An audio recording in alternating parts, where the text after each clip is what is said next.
فن الرد على الإهانة. الرد على الإهانة بشكل مناسب يعتبر فناً يتطلب الذكاء والثقة بالنفس، وفي هذا الموضوع سنكتشف كيفية تطوير هذا الفن والتعامل مع الإهانات بشكل فعال. وهناك نوعان من الناس في هذا الفيديو، الأول يريد الابتعاد عن مثل هذه المواقف والصراعات والنقاش، والثاني لا يسمح في حقه ويريد استرجاع وخلف ما أهانه ذلك الشخص، ربما بالهجوم عليه والمشاجرة أو بالكلام العنيف. وأنا هنا سوف أعطي حلول بالنسبة للاثنين. قبل أن نبدأ هذا الفيديو لا تنسى دعمي بلايك واشتراك في القناة.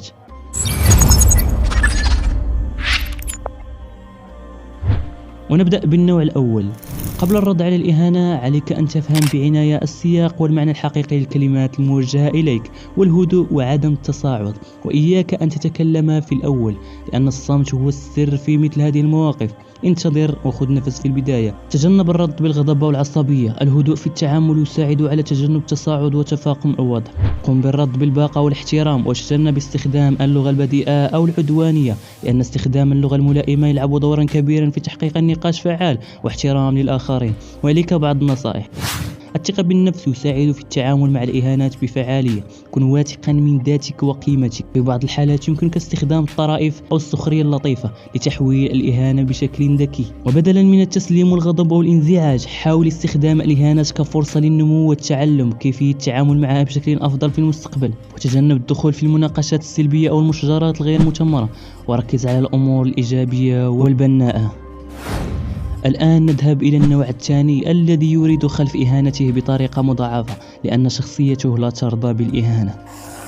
أولا، للرد على الإهانة بطريقة مضاعفة هي استراتيجية تشمل تضاعف أو تكرار الإهانة التي تم توجيهها إليك بشكل هادئ ولبق. هذه الاستراتيجية يجب أن تستخدم بحذر وفي حالات محددة، وتهدف إلى جعل الشخص الآخر يدرك سخافة ما قاله ويتوقف عنها. إليك كيف تنفيذ هذه الاستراتيجية.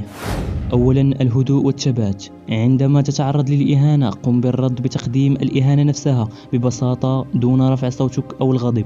وبعد تكرار هذه الإهانة انتظر الرد، وتجنب التصاعد والاستفزاز. تذكر هدف الرد هو جعل الشخص يدرك سخافة كلامه. واستخدم اللغة اللبقة والمحترمة دائما، لا تستخدم اللهجة العدائية. وبمجرد أن يدرك الشخص أنك تقوم بتكرار الإهانة دون انفعال قد يتوقف عن الاستمرار فيها. ومن الجدير بالذكر أن هذه الاستراتيجية ليس مناسبة لكل الحالات ويجب استخدامها بحذر. يجب عليك أيضا أن تتجنب استخدامها إن كان الرد على الإهانة بطريقة أخرى والابتعاد عن النقاش يكون أكثر ملائمة. يهدف الرد بهذه الطريقة إلى توضيح للشخص الآخر سخافة كلامه ودعوته للتفكير بجدية قبل الإهانة مرة أخرى. المهم كان هذا هو الفيديو، لا تنسوا الاشتراك في القناة مرة أخرى ودعمونا بلايك. إلى فيديو آخر إن شاء الله.